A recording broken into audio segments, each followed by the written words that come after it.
मेरे व्यूअर्स, आपके और इस पर्सन के बीच में डिस्टेंस मेंटेन अगर आपने किया है तो मैं आपको यही सलाह दूंगी कि अभी आपको ये डिस्टेंस मेंटेन रखना चाहिए, क्योंकि शायद ये पर्सन डिसाइड नहीं कर पा रहे। हो सकता है कि आपने इसलिए डिस्टेंस मेंटेन कर लिया है क्योंकि आप जानते हैं कि ये आपके अलावा भी कहीं और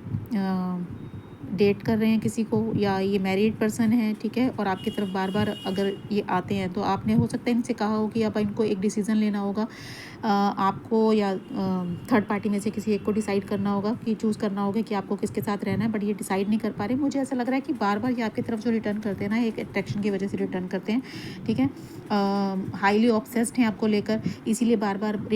रिटर्न करना चाहते हैं आपकी लाइफ में, लेकिन एक डिसीज़न जो इनको लेना चाहिए वो डिसीज़न नहीं ले पा रहे हैं ये, ठीक है। इसीलिए आपने ये डिस्टेंस इनसे मेंटेन कर लिया, क्योंकि आप भी अब तंग आ चुके हैं बार बार की इसी चीज़ों से। आपको ये चीज़ें अच्छी नहीं लग रही हैं। अगर तो ये मैरिड हैं, ठीक है, और मैरिड रहते हुए भी आपके साथ रिलेशनशिप चाहते हैं तो आप इसके लिए तैयार नहीं हैं। और अगर आप अनमैरिड हैं, अनमैरिड पर्सन से डील कर रहे हैं, तो आपके अलावा अगर इनकी लाइफ में कोई और पर्सन है तो ये ऐसा चाहते हैं, हो सकता है इन्होंने आपसे कहा भी हो कि ये आपके साथ भी रहना चाहते हैं, उधर भी छोड़ नहीं सकते, इनको कोई इशू है, कोई प्रॉब्लम है, या इनका रिलेशनशिप ऐसा है कि ये नहीं छोड़ सकते। बट आपने इनको कहा होगा कि आपको